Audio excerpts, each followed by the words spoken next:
What? Oh, we usually do 1, 2, 3, but we switched it last time. So I like the countdown one now. all right, that's fine. That's fine. All right. 3, 2, 1.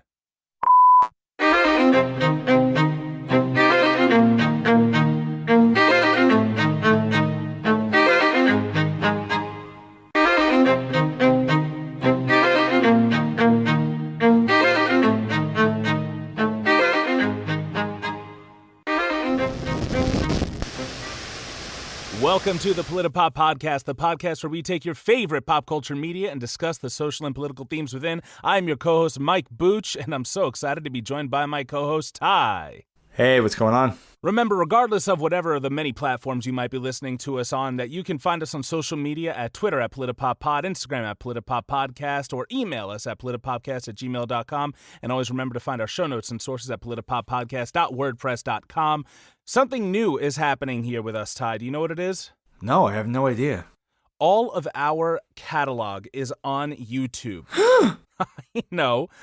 It's also on Facebook, but more importantly, it's on YouTube. So Facebook. One of those people who's into what is Facebook? What is that? I'm not familiar with it. I've never heard of it.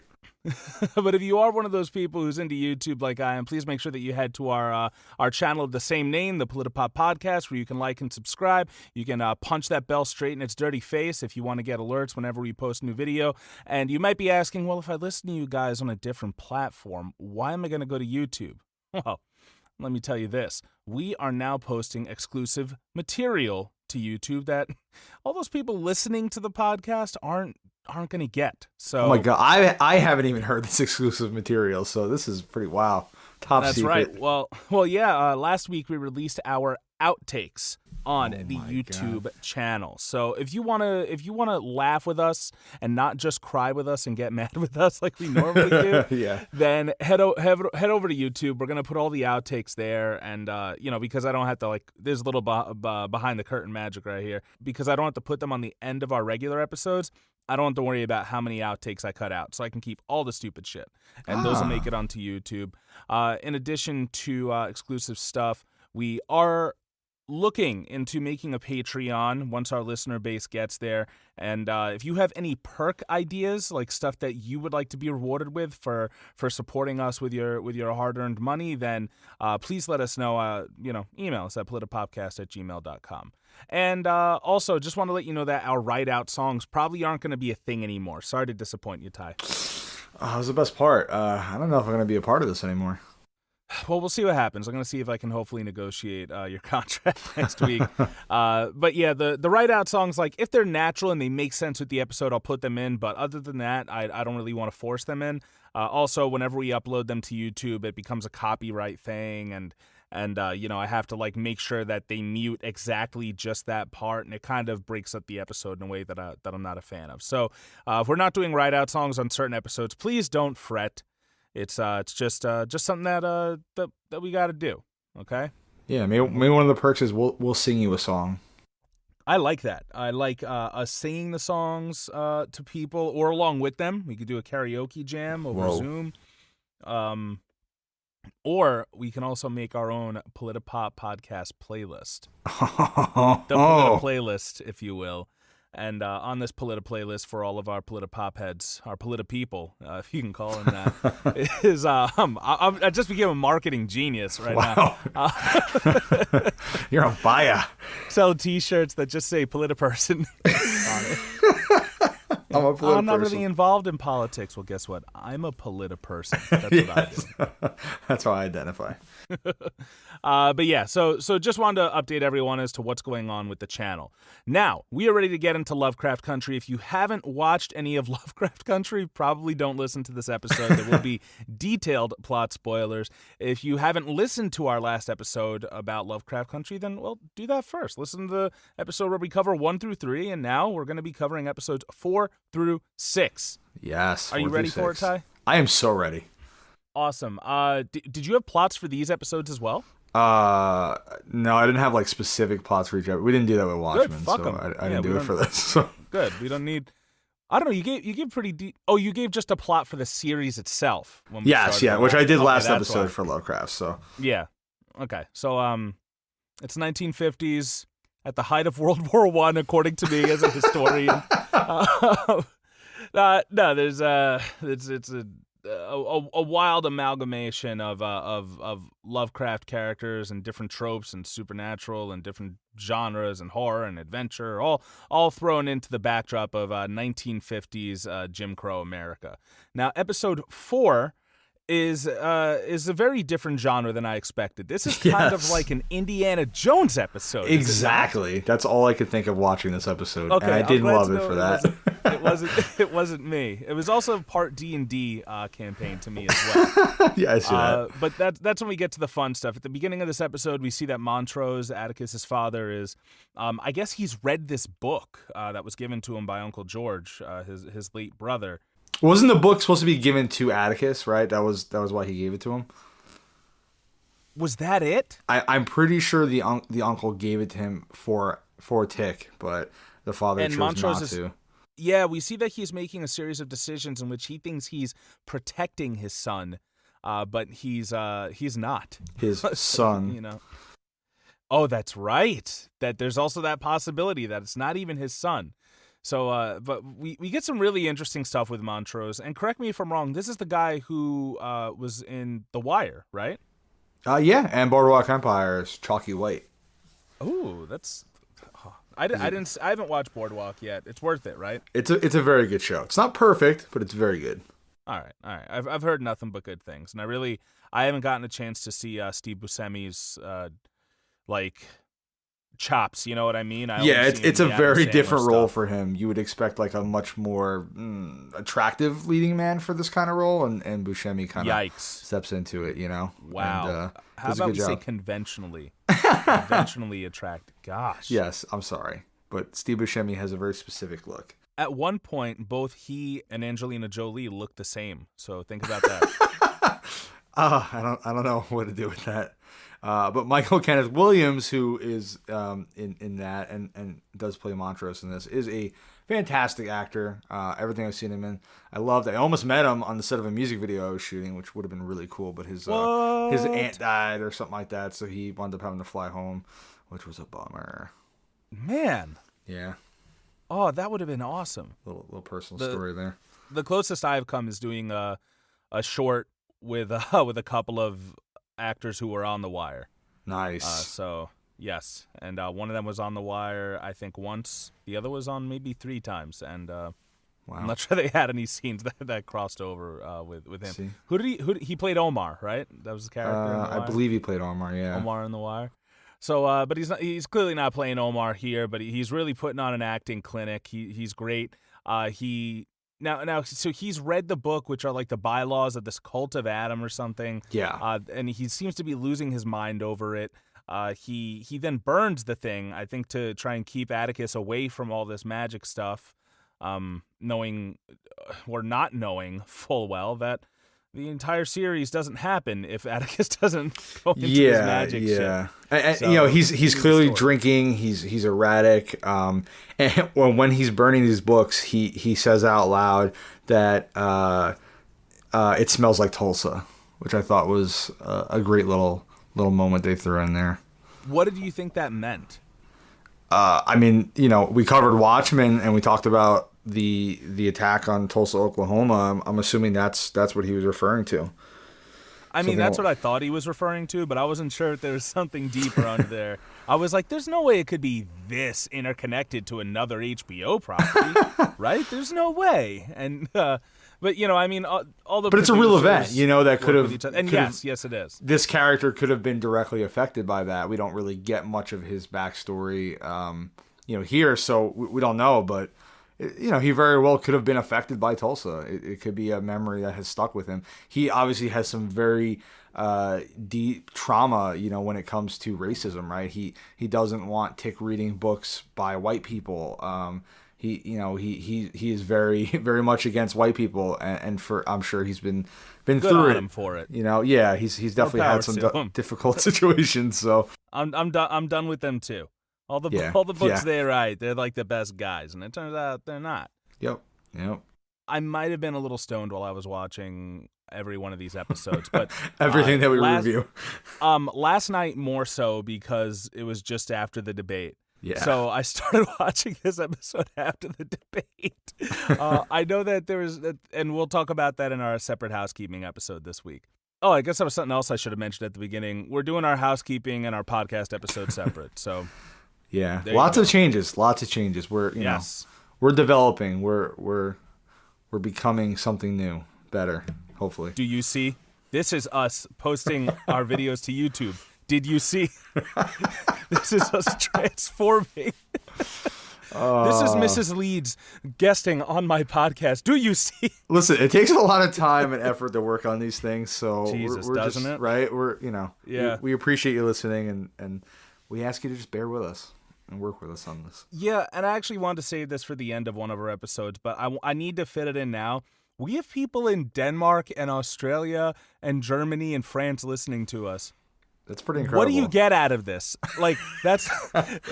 They're just like, America is fucked up. That's what they get out of it. Please reach out. That must be it. They're like, oh, this is more entertaining. It's just as entertaining as, as like MSNBC. But seriously, we want to know, because whatever we're doing to get your guys' attention, it's working, and that's great. And we also have people in the UK listening.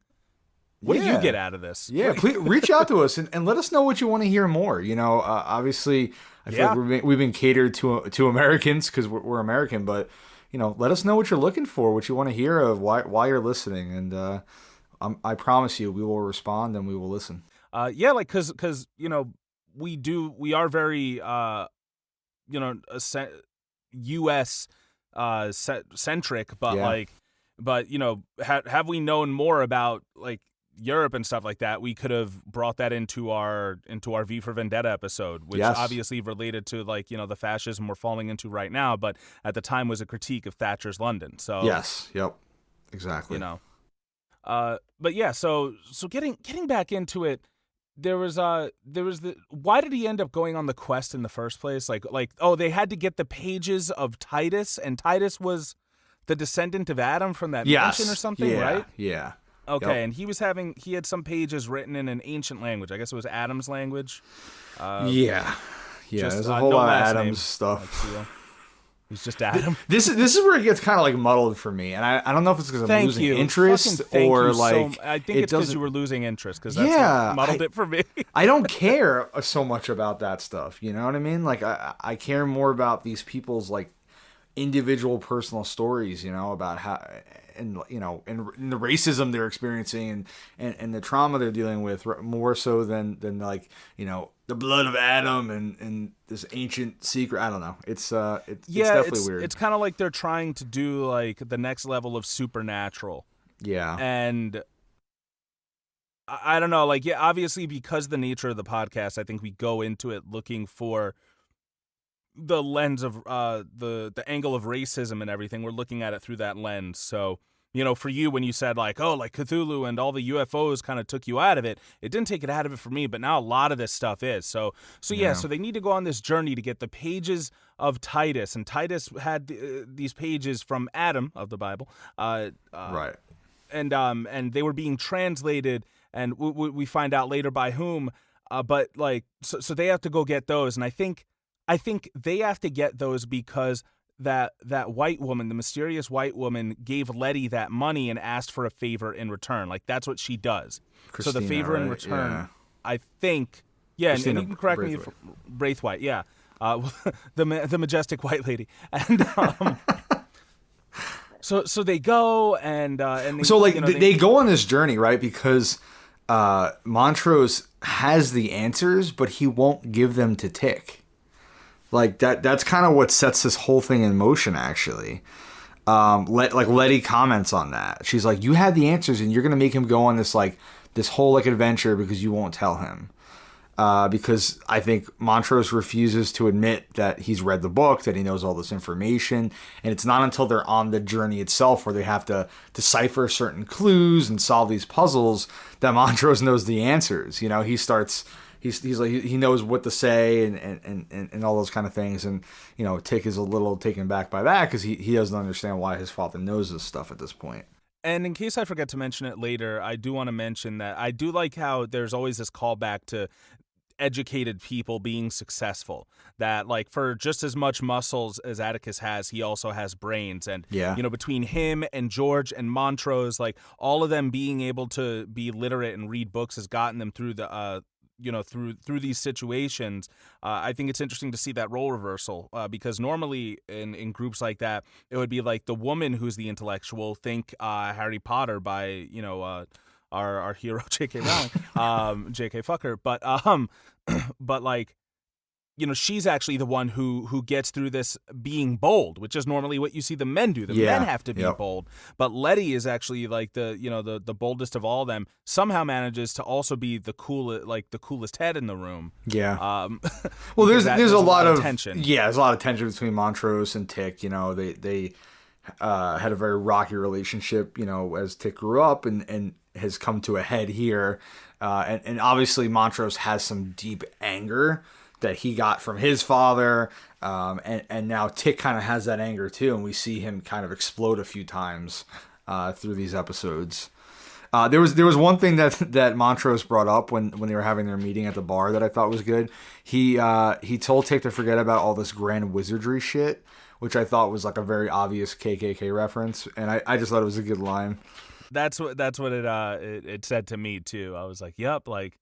It is so interesting, and we'll talk about it in our housekeeping episode too, but just a little taste is how, like, these white supremacy groups want to be taken so seriously, like, in their mission, and they had the most ridiculous names. The Ku Klux Klan, knowing Klan is misspelled intentionally, the Proud Boys and the Boogaloo Boys. And they're like a fucked up D&D group that you're fighting, Yes, they are. And even in the Klan, you have the Grand Cyclops and the Grand Wizard and the Red Dragon Wizard. Blah blah. Do you see? You have all these ridiculous fantasy pop culture references, and it's like, yeah, are you a D&D group or are you all right, like, I believe that black should be eradicated as a level 12 barbarian with the totem warrior path of the wolf. I can confirm these blacks are coming and taking our jobs. Maybe that's what it's like. I don't know. Maybe it is. Who knows? If it is, roll for deception. roll for racism. Oh, that was a 20. Okay, great. We got to stop all the black. Imagine if that's how they decide on all the stuff they're doing. It's like, wow, that's how you get promoted. You have to roll a nat 20. Cletus, goddamn it, roll a d20. We told you for the last time. It's 5d6s plus your superior genes modifier. And speaking of the KKK, if you look at the roots of the police, a lot of it is rooted in the KKK. Many members are police officers throughout history. And in this episode, we also see Christina is taken in by the police who are members of the same, secret Atom Society. And yes, I noticed that. Also and I think that was another, they're very similar to the KKK. They're everywhere. Yeah. They have a lot of dark secrets. It might not be the Klan exactly, which people might love. People who hated Watchmen might love this because it's a little more subverted. It's like that's what I've been hearing. Yep. Yeah, it's Klan adjacent, and I was like, oh shit, of course, they're connected. Of course they are. They have people right in the police force. Can I talk about Juneteenth real quick? Yeah, of course. Because it was just a dropped line, but a lot of Montrose's dropped lines seem to be very specific to. Hey, can you get that out of the vending machine? Man, I've been trying to Emancipation Proclamation this Coca-Cola bottle. But a lot of his revenue, it smells like Tulsa. He has to tie a knot to Letty as she's going across the same chasm that Indiana Jones crossed in the third movie, The Last Crusade, except she can actually see the plank that she's crossing. And she's like, oh, are you sure about this knot? And he gives this whole bit about how, like, this knot was passed down through his family for generations, and how the person who invented the knot was a slave, and he was, he would be whipped if any of the horses he tied down managed to escape because his knots weren't good enough. And he said when Juneteenth hit, he walked off that plantation without a single whip scar on him. I was like, oh, that was awesome. It was a great I thought story. It was the coolest thing. For those of you who don't know what Juneteenth was, it's the oldest nationally celebrated commemoration of the ending of slavery in the United States. And it was when Major General Gordon Granger landed at Galveston, Texas, with news that the war had ended and that the enslaved were now free. And this was 2.5 years after President Lincoln's Emancipation Proclamation. Yeah, it was not the next day. Yeah, that's pretty fucked. And that speaks so much just to like the whole mindset now of like gradual change. It's like, oh well, like they waited 2 years. Like, oh, you're just gonna have to wait for things to go your way. It's like, no, like things that have to be changed like can't just get a little less bad and then a little less bad the next year. Like they gotta stop right away. You can't, some things you just can't do in moderation. I think that this historic event is very similar. Those 2 years were probably hell for those slaves, but they were free. They just didn't get news of it. Like get the yeah. I mean, can you imagine they were free that whole time and they were just living as slaves, for no reason because they hadn't gotten the information. I mean, 2 years of never getting back of their lives, right? Yeah.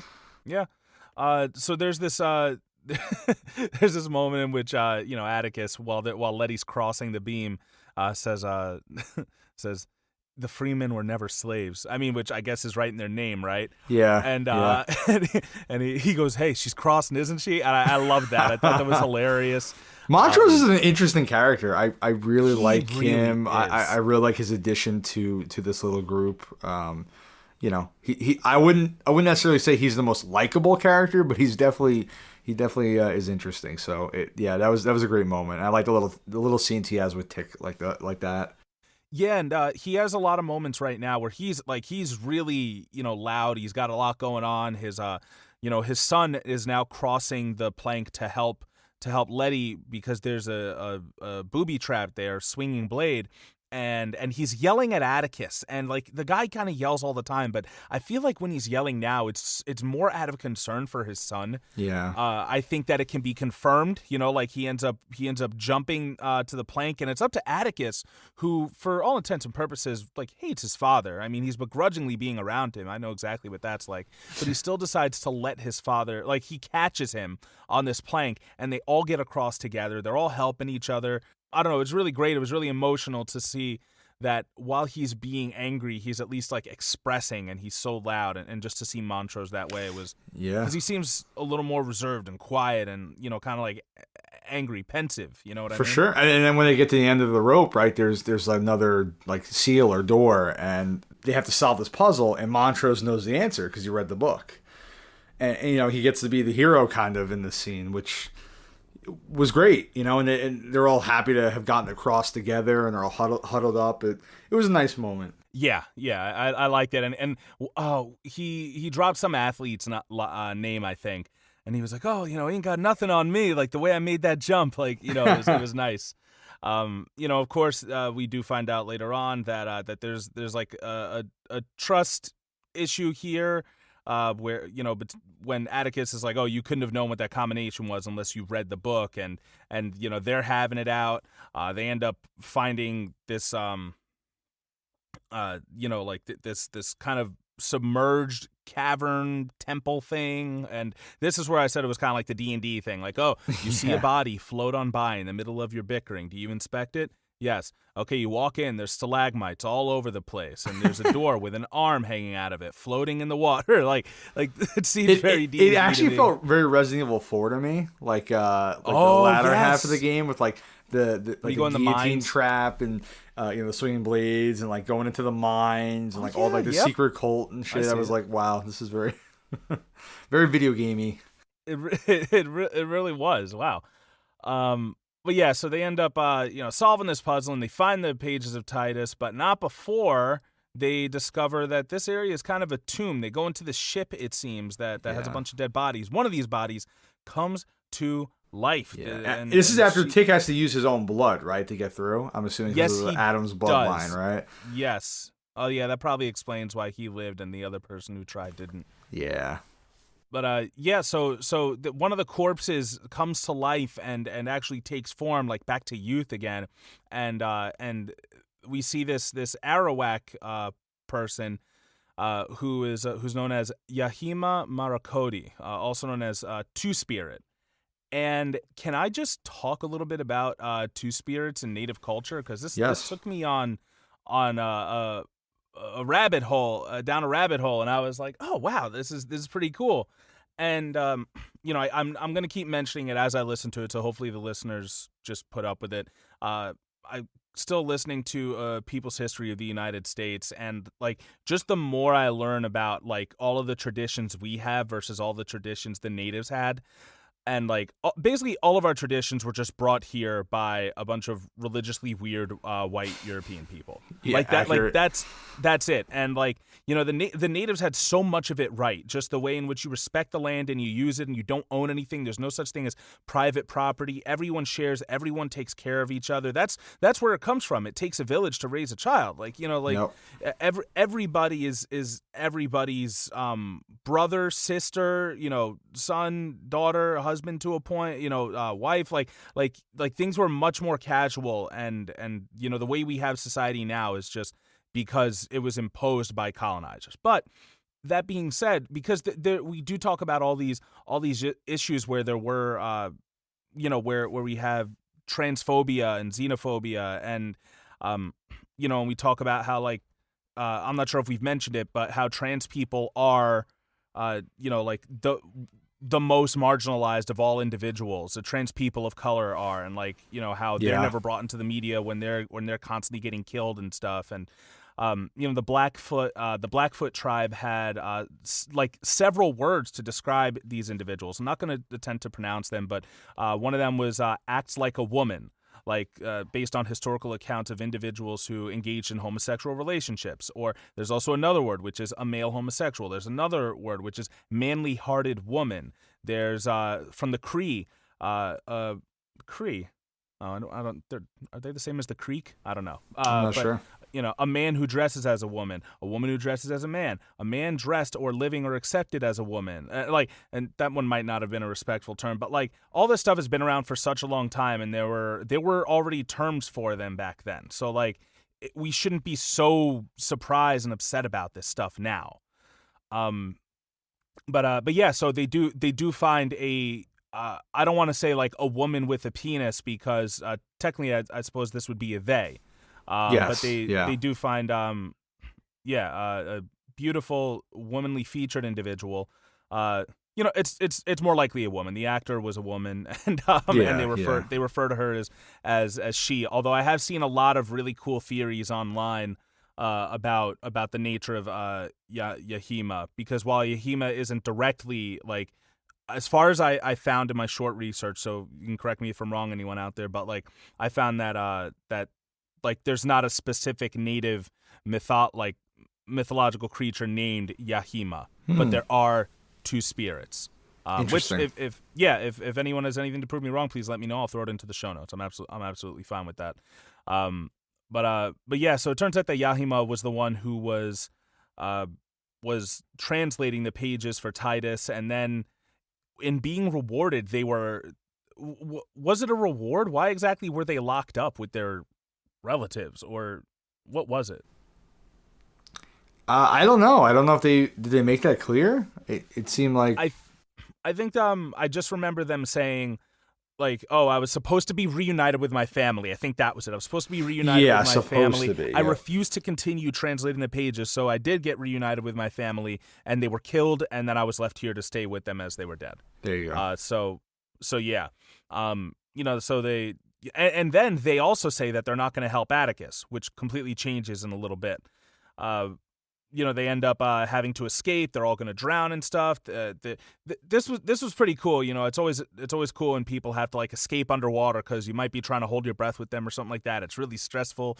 But what I thought was interesting is if you look back at this scene, you can tell that like you can see the surface of the water. So like Letty, like she's struggling to get the Titus papers, the Titus papers on NBC this fall. She's struggling to get the Titus papers, and then all of a sudden she could have just lifted her head up and gotten air and then gone back down. No, man, it doesn't work like that. All right. It was basically like the set of The Floor's Lava that they had to get through, and and they were finally able to make it back home. And there's this really sweet moment between Montrose and Atticus. Did you note this? Did you want to talk about it? I did not.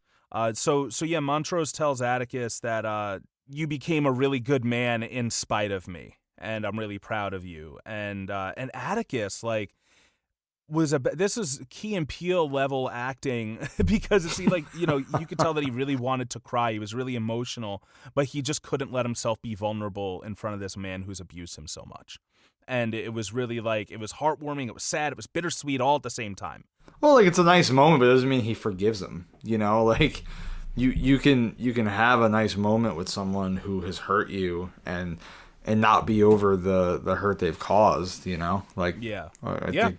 Oh, one thing I forgot to mention is that when they're going too fast for Montrose earlier in the dungeon, he asks Atticus. He's like, "Oh, I thought you were taught in the imperialistic army never to leave a man behind." I love that was great. Like, he is so much like Black Brotherhood. Yeah. Like, like 2 seconds away from wearing a dashiki and preaching. Like, bro, he's joining the Black Panthers for sure. Oh yeah, definitely. Also we walked over the fact that Ruby had a sex scene. How did you feel about this, Ty? Are you okay?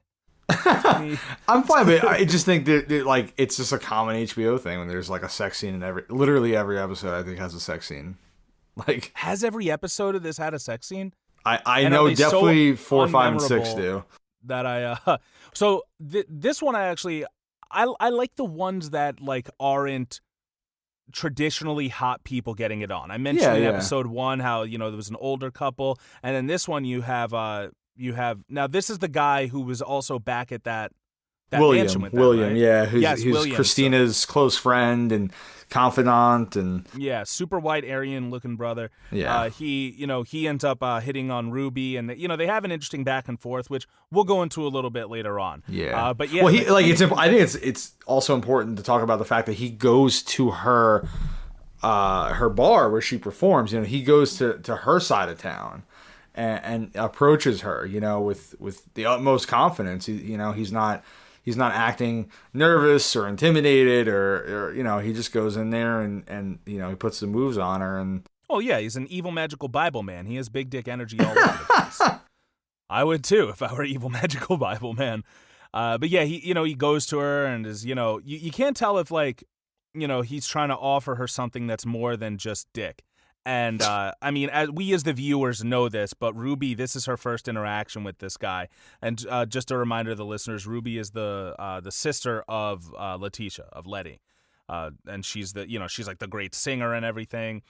And, so the thing that I liked about this scene was, it did seem like really like just they went for it. And he's like this skinny white guy with this, with this fat black woman. And I thought it was, and I know like there are better terms, but I myself am fat. I love fat women, and I don't use it as like a bad term. I like, fat doesn't mean bad. It's not something you are. It's like a way your body kind of looks. It doesn't change you as a human being. So, just explaining that right now before anyone thinks I'm fat shaming. But yeah, and it was like, they're just banging it out on the steps. I was like, oh my God, look at him go. I was like, I was blown away by it. The scenes where it's like Atticus and Letty, I'm like, okay.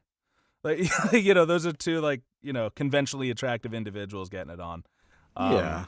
And like, I'm not saying you can't do that in a movie or a TV show. It just feels like it's like the HBO special, like Game of Thrones did it, Westworld does it. I mean, even Watchmen had a couple of scenes.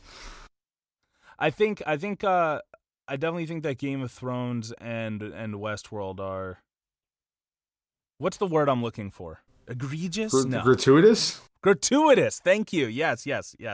Very, very, very gratuitous. Yeah. And we'll get into a gratuitous scene at the end of episode 5 as well. Yeah. But yeah, so we also find at the end that Yahima, while she's, and I'm not sure if I'm pronouncing it correctly, while they are translating these papers, we have a bunch of Reddit theories as to what's going to happen in the future with this character. Montrose slits their throat, kills them, and it's like, what? He apologizes, so just putting that out there. Yeah, he says sorry. But like, there are theories like, like people are saying, I hope this isn't the last we see of them because, when we first got introduced to the character, they were dead. Yeah, so like, what's to say they can't come back? And maybe the blood of Adam can revive them. Like, we don't know. Yeah, it's a mystery to see what they'll do with Yahima because, like, while these characters look human, we got to remember there are a lot of characters who aren't actually human. I honestly have no idea. I really don't. Because I feel like every time I think I have a grasp on where they're going, the show just takes like another ridiculous turn. And I'm just like, that's a good point. What the fuck is going on? Like, we're gonna talk about episode 6 in a little while, which was my favorite of the series, but like it really throws a wrench in things for like my expectations. So, when they introduce Naruto, yes.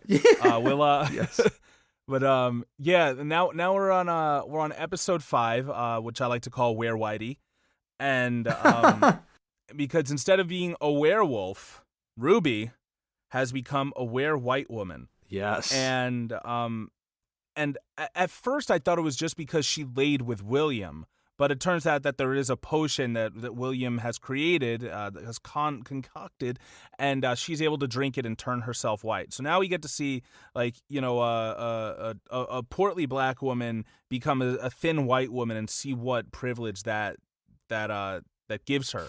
In society and life. And right in the opening, you know, it's obviously she's very, very confused and not sure, you know, what to do, and she wanted, you know, wandering through town, and you know, obviously it's a black neighborhood, and all these people rush out, but they're not angry, they're offering to help her, you know, they want to help you, like, are you lost? And because how would she be there, like in her right mind, why would she be in this black neighborhood?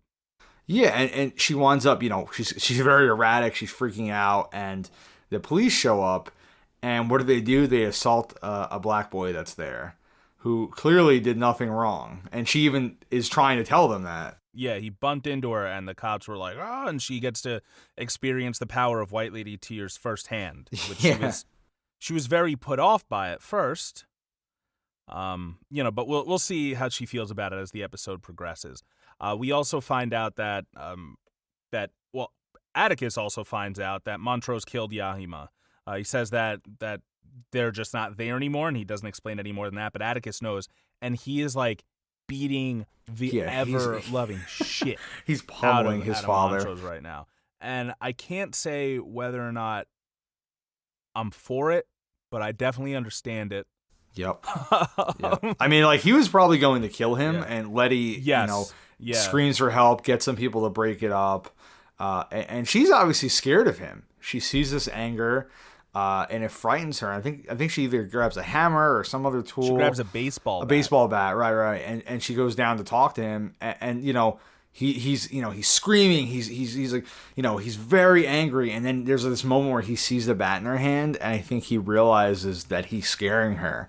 And that frightens him too, and he kind of rushes away. Yeah, because, you know, he is his father, and I think he's very aware of that. We go into it later in the series, in, you know, this episode and the next episode, but he very much is afraid of becoming, as we all are, and as we spoke about in the Lord of the Rings episode, he's very much afraid of becoming his own father. And, you know, he catches himself once he sees what he's doing to Letty, and he, you know, he leaves.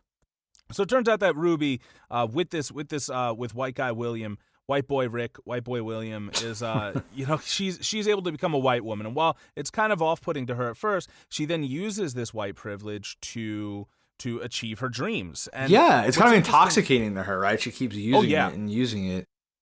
Yeah, and it's so funny how, like, people are born with this every day and don't realize how good they have it. But she's there, she's getting free ice cream cones and stuff, and she's, like, being accepted. And I think that she is even starting to develop a kinship with the white people she's with. She goes to get a department store job. The department store job that she's wanted for so long. Yeah, the one she's wanted. And even after, what's interesting is she got so jealous when another black woman was hired for the role. And I want to note now, like, is it because of body image? Is it because she's more conventionally attractive? Because she is a much thinner, leaner woman. I definitely think that's what they were hinting at. And they didn't say. I really, with all the stuff they beat you over the head with sometimes in the series, I wish that was something that would have been mentioned. You know, because we do see that, like, in a lot of our media, it's always like, either, you know, like our entertainment and our movies and everything, it's normally when fat people are getting together, it's always the two of them. Like, it's only people, you know, overweight people can be attracted to overweight people, or it's usually like the woman is lean and the guy is larger. And, you know, like, that's what we see in all of our sitcoms, all of our cartoon, you know, Family Guy, The Simpsons, stuff like that. So that's also a part of why, like, William and Ruby spoke to me. But also here we do see that she's wondering now, like, what was it? And especially because her resume is stacked. She's so overqualified for this job that even the manager tells her, like, oh, well, I hope you don't take my job. Ha ha ha. Like, she has all these typing courses and all this other stuff. And this is her trying to be twice as good just to get half the recognition. Which is the classic, the classic speech that a lot of Black people get. We spoke about it when I had Josh on our Get Out episode, but she, she's become so overqualified to this point. Just have somebody else who's technically underqualified get the job, and it's interesting how this develops some infighting between them. Yeah, well, she definitely approaches this other Black woman that's working there, and she's a little haughty with her, right? She definitely has an attitude, and she's talking to her, and she discovers that this woman didn't even finish high school, right? She didn't even finish 7th grade, or that's as far as she went. So you said super underqualified. She is, she really. There's no reason she should have gotten this job where Ruby couldn't. And it definitely upsets Ruby, and she definitely doesn't treat her the way maybe she should. It is interesting how, so most of the time Ruby interacts with her, Ruby is white at this point. And it's such an interesting dynamic because Ruby is talking to her Black woman to Black woman, but Tamara only sees her as a white woman. It's kind of like she's just going hard on her because of her race. And I think in being around these white people, she learns that maybe they aren't so bad. She starts thinking that for a little bit. Like maybe like, oh, if they don't hate you, they're actually really nice to you. Look at how white people treat each other and stuff like that. As long as you're not Black or a vulnerable person. But like, remember, like, what is a person how can a person be judged if not by how they treat the most vulnerable individual? Yep. Like we have, like famous people who are animal abusers and stuff like that. That's, when you treat beings and individuals who can't defend themselves, like, that's how you should be judged. Not like, oh, well, he was on a talk show and he was super nice. Yeah. And well, and you said that she's starting to actually enjoy being around these white people, but little by little they reveal kind of their inner darkness, right? Like the manager mentions that he didn't even want to hire, a Black woman, but the company forced him to, right? They almost have like a quota they have to meet where they have to hire people of color. She starts hanging out with the girls and talking with them, and one of the girls is like, I really hope they don't hire any more of these Negroes, right? I'm just saying what we're all thinking, or at least one that's qualified. But then they talk about how they want to go to the South Side. They want her to take them to a bar, and they treat going to a Black neighborhood like it's like going to the zoo. Yeah, like like they're like, the zoo analogy was better. But yeah, we're gonna go and spend some time with them and see what they like, and and it's like this like great adventure for them, and I think Ruby's kind of trapped between great adventure, which is also an amusement park. It is an amusement park. Damn it, you're right. And Ruby's kind of trapped between being a Black woman who has dealt with racism and trying to fit in with this crowd, and she kind of talks about how she's been to the South Side and they're all really impressed. Like, you've been there? She's like, yeah, it's nothing special, don't worry about it. Like, come on, let's go there. So they convince her to get them over there. They convinced Tamara. Actually, yes, yeah, Tamara. They're not able to convince Ruby. You're right. Yes. Or Hillary. Yeah, or Hillary, yes. White Ruby is Hillary. Yes. Before does she have hot sauce in her bag, you think, or? I'm not sure if she does have hot sauce in her bag, swag. But this job in general, they is the backdrop for Cardi B's Money. Like, they still continue playing modern music during this period piece, which I like. But when they started playing it, I thought she was going to go shopping. But we do find out that she still just wants that job. Like, that's her thing. And, it's interesting how this idea has really penetrated our psyche and our subconscious, how like the idea of having a job is what gives you status. Like, you're only based on your earning potential. And like, this is, once again, it was this capitalist idea was brought here, and that's why we have it. But it's actually like not natural, in my opinion. I don't think it is. And I was just blown away by like the fact that her idea of success is just, I want this job, even though who knows what lengths she can go to with her newfound whiteness, which they portray very well. They portray it kind of like a drug, because she is to keep drinking this potion lest she have a Landis style werewolf break out, and then she comes out of herself as Ruby coming out of a white chrysalis. It's very gory, and it's makes your skin crawl, and it was very cool, I think. Yeah, it's pretty disgusting.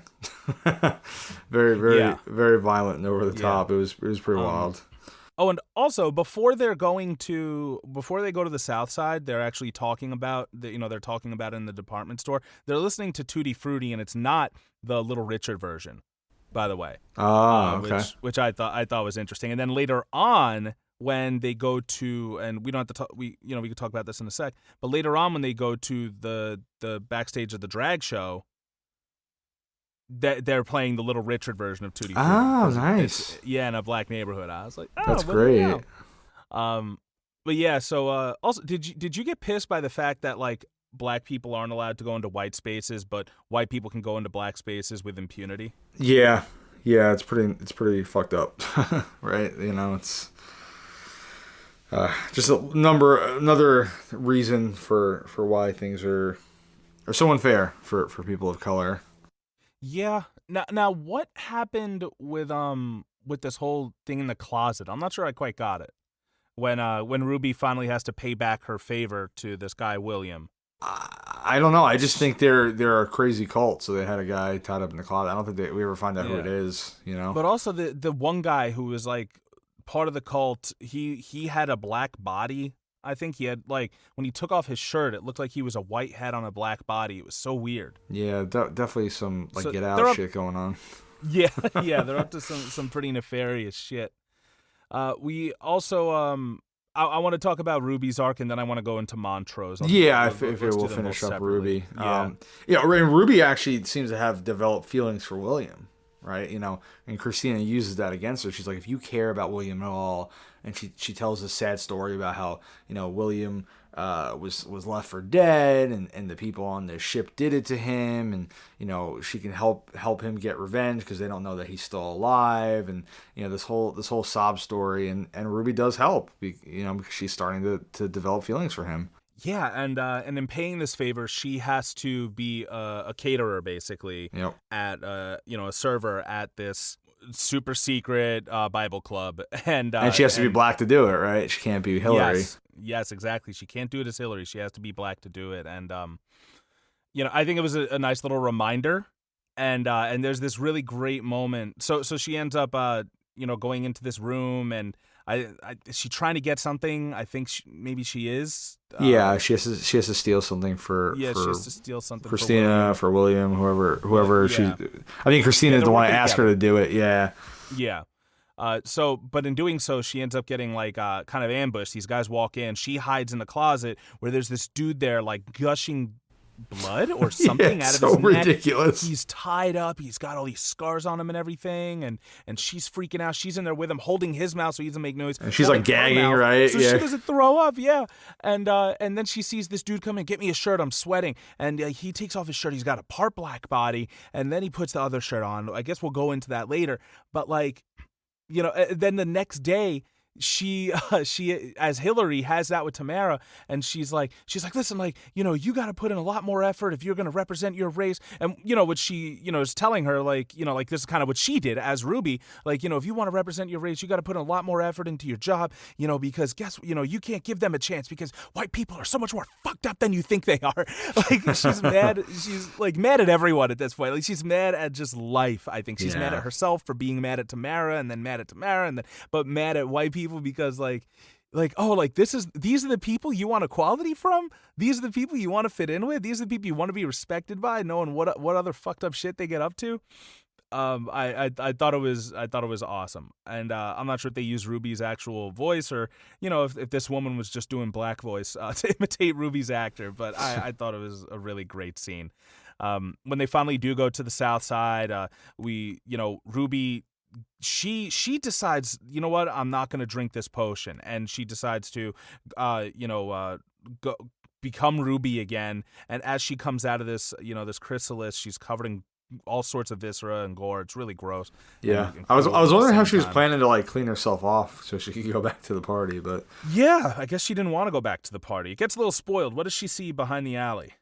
she's the manager attempting to sexually assault Tamara, right? Yes, she does. And it has to be a fetish thing for him too. Like, he can't just be attracted to a black woman because he's attracted to her. Like, he's like, oh, I've heard it smells sweet. I've heard it's great. Let me smell it. Like, really fucked up shit from this guy who is ultimately believed to be a very passive and docile dude. Like, he's never made any passes at these white employees of his. And, it's probably because he knows he would get some comeuppance. He could do whatever he wants to a black woman and, not have to suffer for it. Yep. She ends up punching him, running away. He calls her an N-word bitch, I think. Drops that hard R. And, of course, the next day, Ruby, as Hillary, decides to seduce him. And I did think that she was going to choke him and make it look like an autoerotic asphyxiation. That's where I thought it was going, too. That's what I thought. Yeah, guys, watch the episode to see her whole setup. But long story short is she allows herself to become Ruby during this little affair that she's having, and in doing so, she rapes him. She sodomizes her manager with her high heel as she's turning into Ruby, and she, man, what a powerful moment. Yep. And she tells him, like, I want you to know an N-word bitch did this to you. Like, he doesn't know what to fucking think. Yeah, so what is he going to do? Tell people that, this white woman turned into a black woman and sodomized them? Like, who's going to believe that, right? So he's fucked. Literally. He is. We did kind of skip over the final moment where Ruby, it reveals that William is actually Christina, right? So this whole time, William has been Christina in disguise. During sex with her, like, my girlfriend turned to me and was like, Christina raped her in a way, because she was having sex. She with wasn't someone who she said she was. Yeah, she was literally a different person. It's pretty fucked up reveal, honestly, but it just shows, Christina is. Christina has she constantly mentions power and how to use it, and again, she is a white woman, but she still is being held down by the fact that she's a woman. She still is a woman, and she wants to.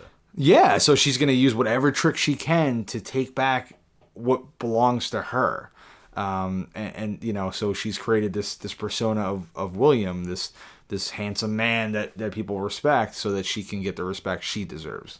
And you know what? Ruby might have been into it too. She might have. Like, Ruby seems pretty cool. Like, if she had just said from the beginning, "I'm a woman," but also maybe not. Like, Ruby from the beginning couldn't have gone to that department store and gotten a job as a black woman. So who knows what Christina would have been capable of if she never became William. Yeah. But yeah, it was wild to see that she was a wereman while Ruby was a WereWhitey, and WereWhite woman. www.WereWhiteWomen.com. Which makes you wonder, could Christina like have just made herself into a black woman or man to go to that party herself? I mean, maybe. I don't know. I don't know how it works. If we look at the inherent white supremacy of this organization, why would they go down? You know what I mean? Yeah. Like, as a white man, you can have anything you want. And I think she kind of went for that. True. Why become a black man when you could, This is the logic of the character, guys. I'm not espousing. Yeah, good call on that. It also, really quick, it harkened back to the original Dr. Dolittle books also, by the way.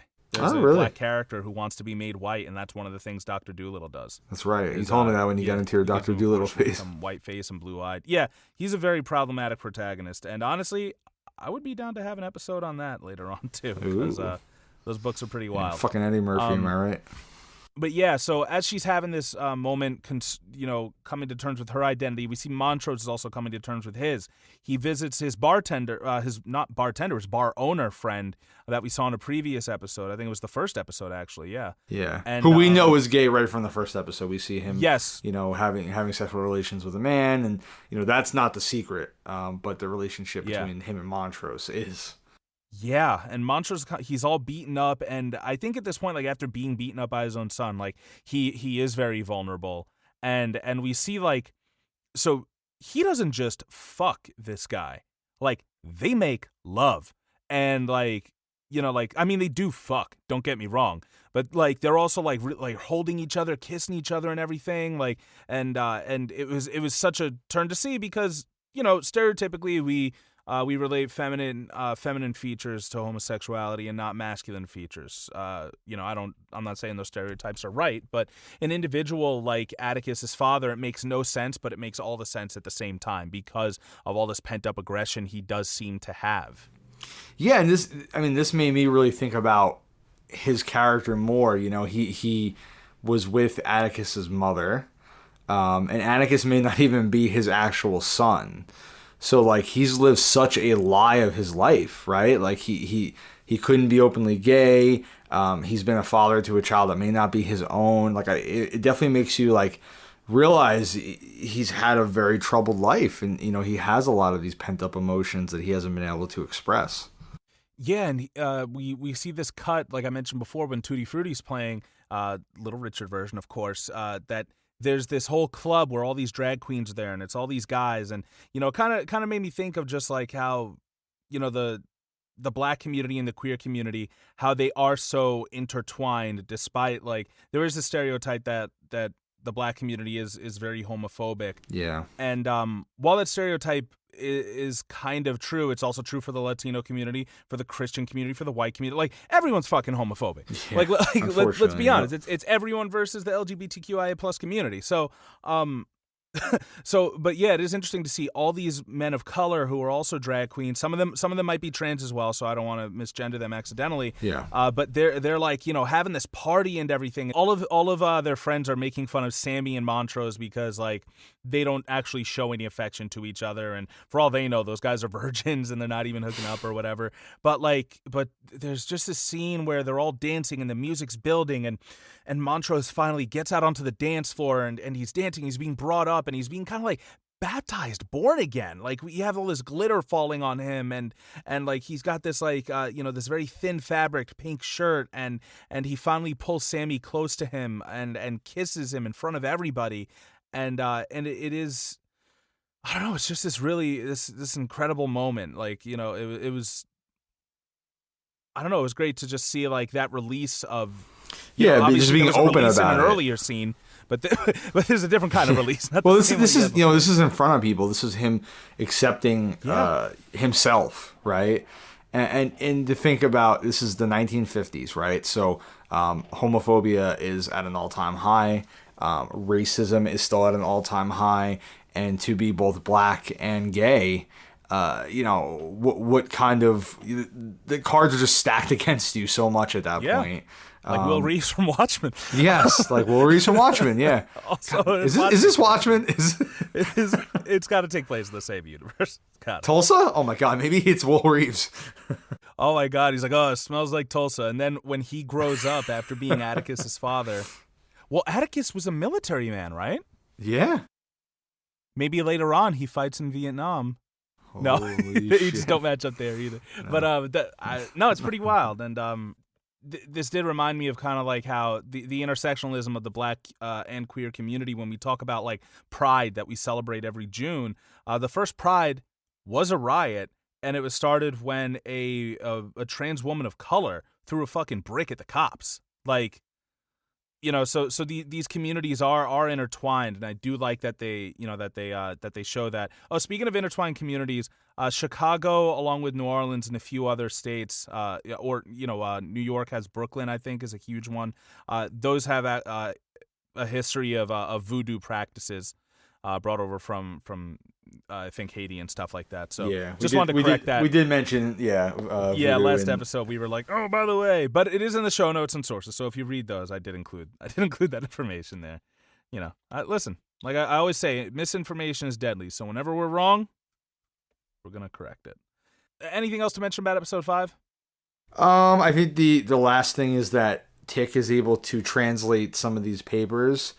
And he is very disturbed by what he finds, right? So he makes a phone call, and he calls somebody in Korea, and it's it's kind of a mysterious scene the way the episode ends, and kind of leads directly into episode 6. Yeah, and this is where I would just want to talk about what you and I were discussing before, how it's always the third tier characters that are like the best characters in this show for some reason. Like once it got back to Atticus' story, I was like, okay, whatever. Like I loved Ruby's story, I love Montrose's story, and in this story, I love Gia's story as well. Yeah.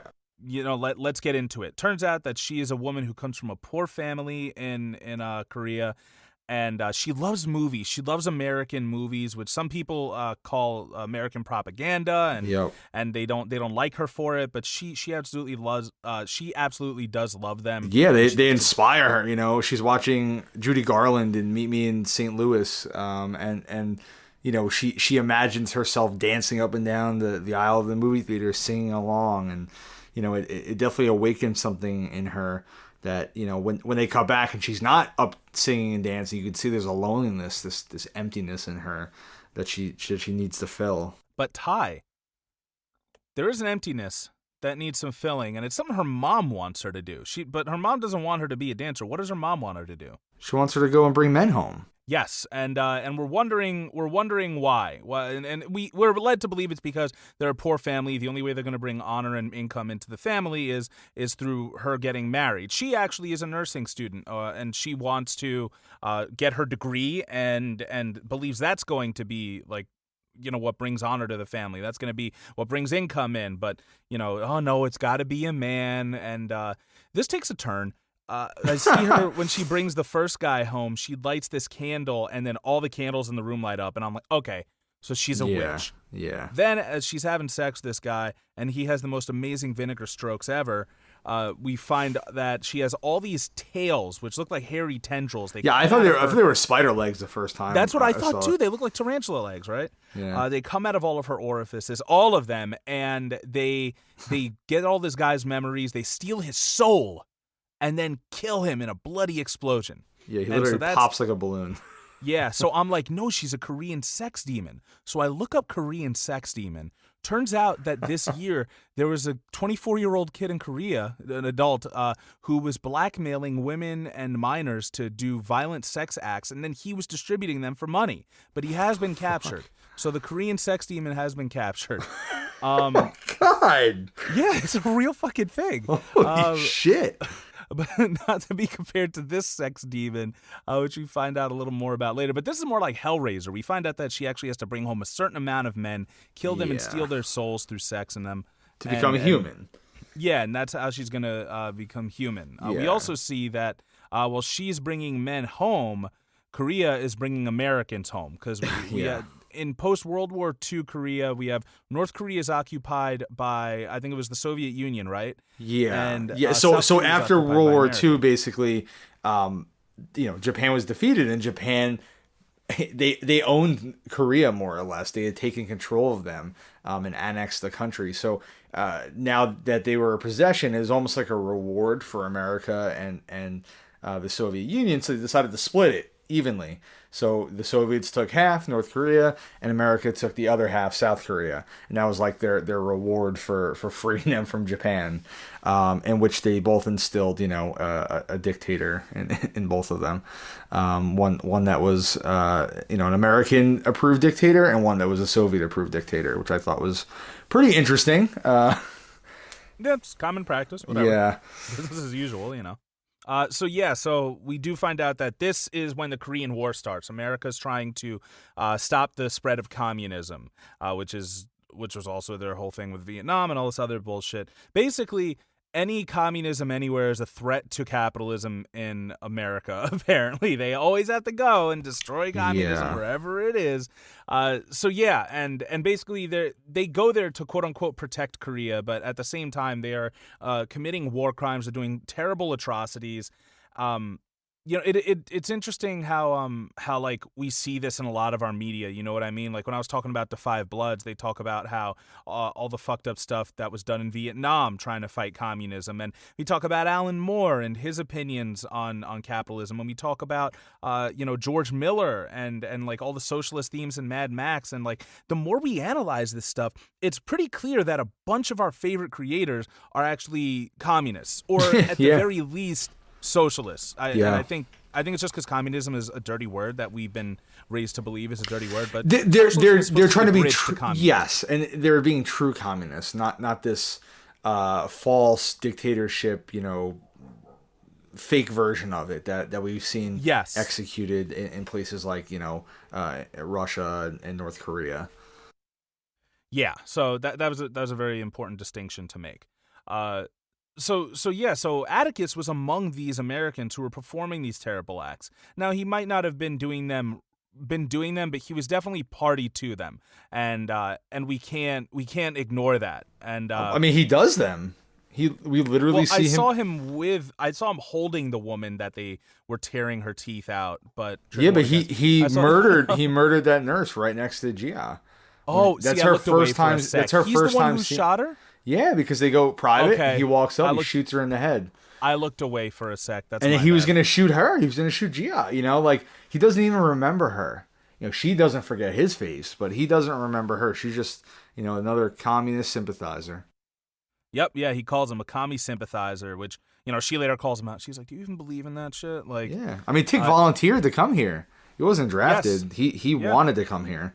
Yeah. And he was trying to get away from his father, and we do discover that while he's being nursed back to health after an injury, that he really tried to get away from his father, but he's aware that this war has brought out all of his father in him, all the worst things that his father bestowed upon him, his violence, his sociopathy, has been brought out in this war, and it is interesting to see, because this is an episode about two monsters recognizing the humanity in each other. Yes. Right? Yeah. I mean, they have a lot of similarity. He says to her when they talk later on, he says, "You went to the movies to get away from everything, from everybody. I stuck my nose in books. I guess it just got to a point where they didn't take me far enough away.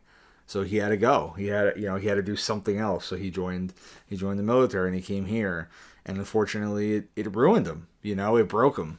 Yeah, and it was interesting to see him try to be like cute, kind of try to be adorable and charming, despite all of the stuff that he's done. And you see both the best and worst versions of him in this episode, and it made him such a better character for it, I think. Yeah, I definitely agree. I think we have people like that in real life, right? Like we know people who have served. We know a person or know people who were cops and stuff like that. And it's like, all of this is in those people. They have done terrible things, but they are also they also have families, and they also have hobbies. And some of them might love to read, books like Atticus does, or comic books. And you got to think, how do we feel about Atticus committing war crimes? Obviously Atticus is the main character, so we don't want anything bad to happen to him. But I feel like if stuff did happen to him, I'm not upset with that. It shows, that people aren't perfect, right? And I felt this episode took a really interesting viewpoint on communism, because they kind of paint the communists as good people in this, right? They're the victims. Their businesses are getting shut down. They're being hanged in the middle of the streets. Historically, from what I've read, and a lot of people, a lot of Koreans who did support communism, they wanted actual communism. They didn't know it was going to lead to what we have today in North Korea. They really wanted that equality, that fellowship that you get with communism, and unfortunately they didn't get that. But they were really suffered, because you have American soldiers coming in here and brutally torturing you, and I mean, it's really horrible. And Gia's mother, comments on the American soldiers. She's like, they rape the very women they're here to protect. She talks about how they're monsters, and that's just the constant theme, right? Like, people are monsters. Gia says to her mother, you want me to kill like a monster to become a human. To bring these men home and kill them to become human. And like, even though she is technically a demon, she knows this is wrong, right? Like, she can recognize it, whereas her mother can't. And it kind of shows you that, even this fox demon, while she doesn't have the same feelings and emotions as a normal human, she does. She still has a moral meter, and she still understands right from wrong. She still has hopes and dreams. And that's something that Tick really awakens in her. And so, speaking of this fox demon, we find out that Gia is actually a kumiho. She was unfortunately a victim of her father assaulting her when she was younger. So it wasn't her father. I think it was her stepfather. Oh, was it her stepfather? Yeah, I believe it was her stepfather. He had married the mother and then quickly moved on to her. Okay, yeah. So he moved on to the daughter. In order to take care of this, the mother brought her to, what's the technical term for this woman? I have no idea. Korean witch doctor, and she summoned a demon, a Naruto, the Kyuubi. No, she summoned a Kurama. The Kumiho. Thank you. Oh, yeah, Kurama. That's right. Jeez, a lot of fox demons in our pop culture. She summoned our Inuyasha. No, just kidding. He's a dog demon. The fox demon in Naruto is named Kurama, so just saying. But that would be Kurama might be the original. But that is a Japanese term. Oh, that's true. Yeah, and and when we talked early in this episode, they said that the Japanese were erasing Korean history. Yeah, because I don't think it was World War II. They invented the Kurama. Well, yeah, Gia went to a speed dating session, and she was dating this guy, and she was talking about her favorite American movie, and he was like, the Japanese spent almost 40 years eradicating our heritage and our culture, and now you're eating up American propaganda. It's like, oh shit, okay. Kudos to him for sticking to his guns and turning down like an incredibly attractive woman, though. Yeah. Saved his life.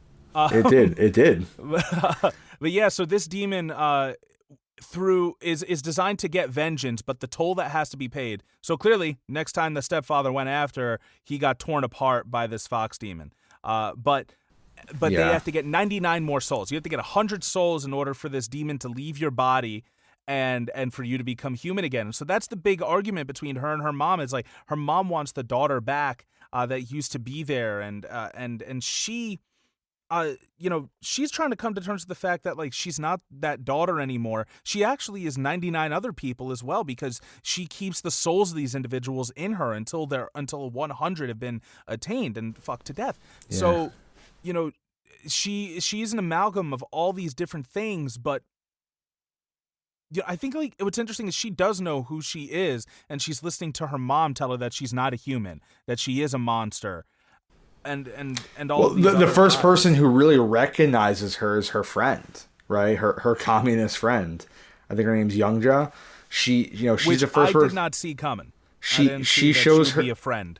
Yeah, like she seems kind of mysterious, like she's gonna use her or hurt her, but no, she really does care about her, and she shows her love and friendship, and she has this great quote. She says to her at one point when Gia mentions being a communist, she says, "There's nothing wrong with being different. What's wrong is all of them vilifying us for it."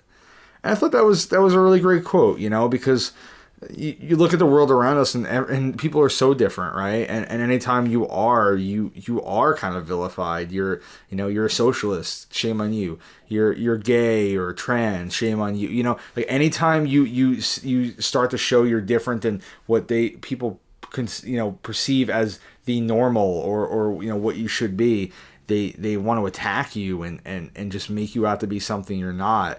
And they're really the monsters, right? Not the people that are the victims of this abuse. And I think even though Youngja is just a communist and Gia is a fox demon, there still is this camaraderie there, right? Heaven. Yeah, I mean, there's still this like, hey, we're both considered outsiders, and together we can have this friendship. And of course, until Youngja is murdered by the American soldiers.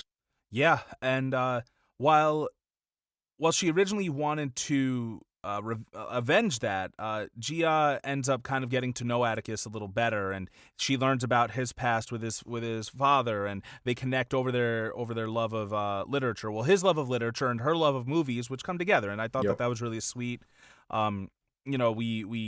We see the scene where it looks like she's trigger warning. Looks like she's going to get gang raped by a bunch of American soldiers on their base. And it turns out that Atticus actually set it up that they were going to watch a movie together because she hadn't been able to see one because it was the only theater in town was destroyed for being owned by a communist. She has to fake being a comfort woman, which is a military sex slave that Japan basically started in Korea.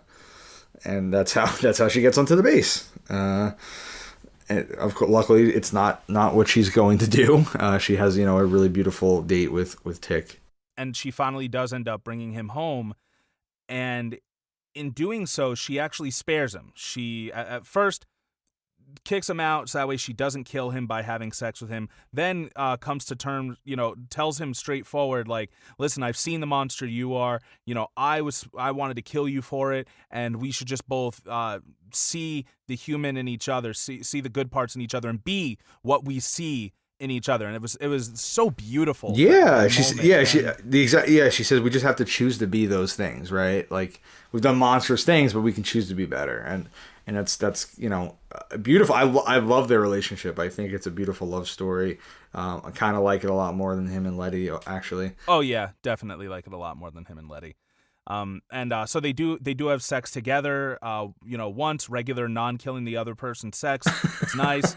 and then after she's trying to explain what a kamiho is to I think she's trying to come out to him here. Yes. She's trying to explain what a kamiho is to him. He tells her that he's earned enough points to get a new rotation and go home, and not or to rotate out, to go home and no longer be a part of this war. And she's like, oh, that sucks. Let's fuck one more time.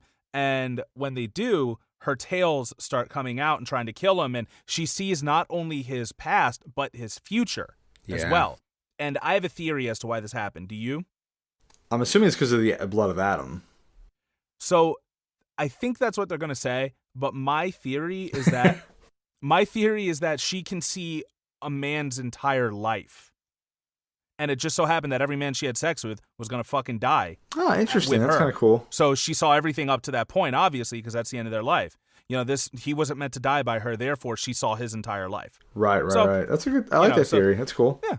It's probably not true, but I like it too. Thanks. But yeah, so that's my theory. And she tells him, "Don't go home," and he's like, "I gotta go home because you're a demon." So also he's terrified of her. Yeah, and they are doing a great job once again with representing different bodies having sex here. We have a soldier and a nine-tailed fox demon, which isn't something we often see in the mainstream. It's like 7-page Pornhub stuff. This is, I'm glad they went there. It's, that's the beautiful scene that we were waiting for. About time for but, that. it's so heartbreaking because obviously they love each other and she loves him, but he doesn't accept what she is. And her mother told her this was to happen. And she didn't believe it. She thought it would be different with him. And it turns out her mother is right. Then there's some other ritual at the end where the mom decides to pay the debt with her own life. And we'll see what happens with the rest of it. As the story progresses. I do want to talk a little bit about. We briefly mentioned it, at the speed dating about how Japan eradicated Korea's culture, and I think it's something that I didn't know of before the show. Unfortunately, I didn't know a lot about it, so I did research it. And it was pretty horrible. I mean, it's kind of what we did to the Native Americans in a lot of ways. So like in 1910, really? Japan annexed Korea, right? They controlled them until 1945. They waged all-out war on their culture. Schools and universities were forbidden from speaking Korean. They encouraged manual labor and loyalty to the emperor. Public places adopted Japanese, and there was a great push for films to be made in Japanese. It was a crime to teach history from non-approved textbooks, and over 200,000 Korean historical documents were burned, basically eradicating the historical memory of Korea. Japan took most of the land. It's horrible, right? It's like Japan. That's devastating, dude. Yeah, Japan took the land, and nearly 100,000 Japanese family came. They moved onto that land. the stolen land. They chopped down millions of trees and planted non-native species, completely transforming the landscape. Almost 725,000 Korean workers were made to work in Japan and other colonies. Hundreds of thousands of Korean women were forced into becoming military sex slaves known as comfort women. A third of the Korean royal palace was torn down, and the remainder was made into a tourist attraction for Japanese visitors.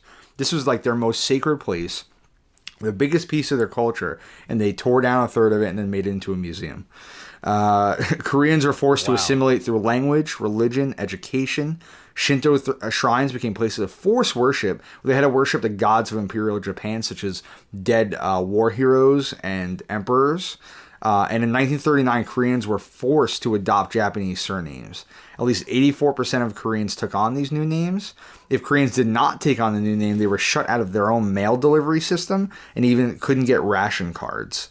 But Koreans did protest frequently, beginning with the 1919 March 1st movement for Korean independence, which Japan brutally suppressed. Unfortunately, World War II devastated Japan and Korea. And that's when, in 1945, when Japan, gave up during World War II, when they had been defeated, the land was divided equally between the United States and Soviet Russia.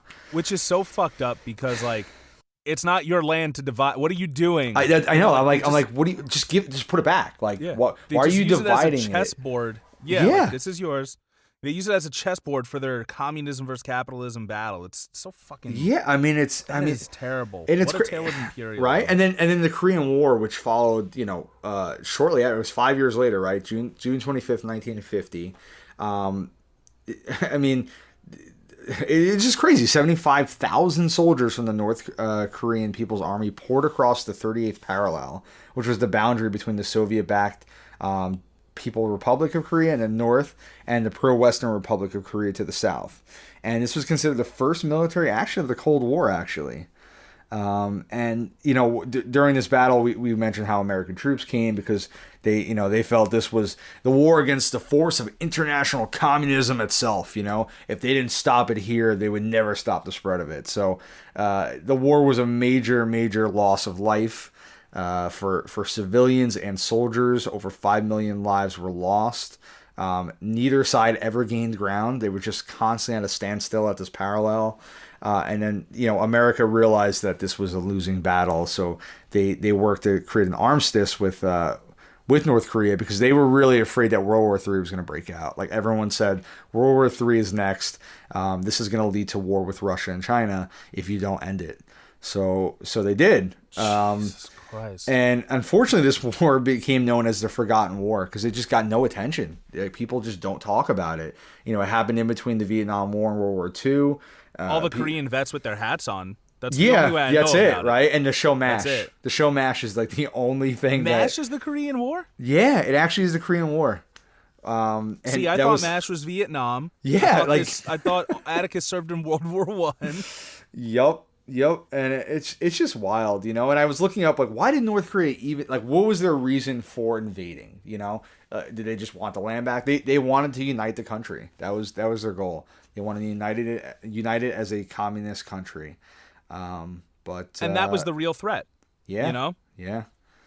And these two dictators who owned each side of the country refused to come together, and then this needless war happened, basically. Thanks so much for that. That was enlightening. I'm glad because I actually didn't know anything about that. I'm still as far as history goes, I'm still learning about how Andrew Jackson fucked the natives. And, oh God.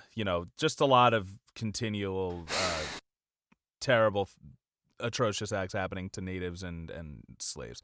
So, but yeah. So thanks a lot for that. That was very enlightening, and it does help set the backdrop too. So that way, like, we know about racism in America, so we know where Atticus is coming from. But to also hear about an individual who now hopefully will be more of a recurring character in the show.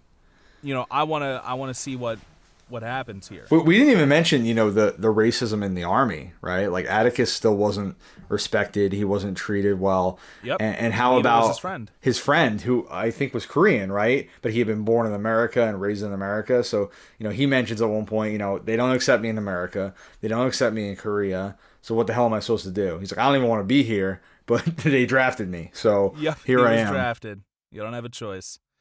Man, yeah, that was another really good point that was brought up, and I'm excited to go into more of that stuff later on because we have reviewed quite a bit more Korean film than I thought we would review, and hopefully we'll have some more for next month. But when we start reviewing all of our horror movies, I will. I look forward to definitely doing more international stuff. We should do like a couple months of just international stuff where, we see other worldviews and stuff. That'd be nice. Yeah, definitely. But speaking of which, remember next month in October, if you want to get actually it's gonna be October by the time this episode is released. So it's October now, everybody. Oh my God. Yeah, it's October. So please make sure that if you do have recommendations for horror movies we should cover, email them to us, tweet them to us, whatever you need to do. Let us know what horror movies you think are worth reviewing. We already have a couple in mind that we're going to be doing, but we're obviously looking for something that has kind of a different lens that you can look at it through from a social political standpoint. So, like Return of the Living Dead, for example, might not be the best choice over something else. But yeah, so that concludes our review of Lovecraft Country episodes 4 through 6. Wow. Ty, do you have anything you want to add? I guess if you haven't watched the show and you're just listening to this, episode 6 is a beautiful story. So give it a go. Yeah, I did mention off mic that this was my favorite since like the first episode. Because I think it's just in terms of like, filmmaking perspective and writing, it's the best episode of the series so far. Yeah, I mean, and I also appreciate story that's not like. I mean, it's bold to shoot the episode through the lens of Jia instead of Tick, right? I mean, you would think that that would throw you off and make it less enjoyable, but it really made the episode for me. I do like that stuff that like there was one supernatural thing. That was it. It wasn't a million things thrown into one story to kind of take you out of it a little bit. And I'm interested to see how the rest of the season goes because I'm gonna watch it regardless. And I'm not hating on the show, but that is something that like, all right, this is gonna take me. It'll be like Atticus's father being like, oh, what? Last week I had to pay 10 cents less for gas. This is a ridiculous 3/5 compromise. And then all of a sudden, I just took a bath in my Harriet Tubman.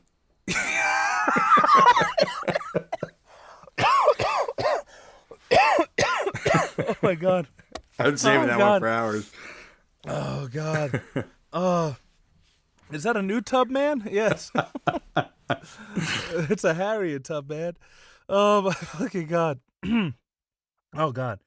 And then all of a sudden, it would be like, oh, it turns out that Manny, who he's been having sex with, is actually Godzilla. Like that's something they would do. Yeah, like, yeah. I like the fact that it was just one thing, and it was more about these characters than it was about the lore.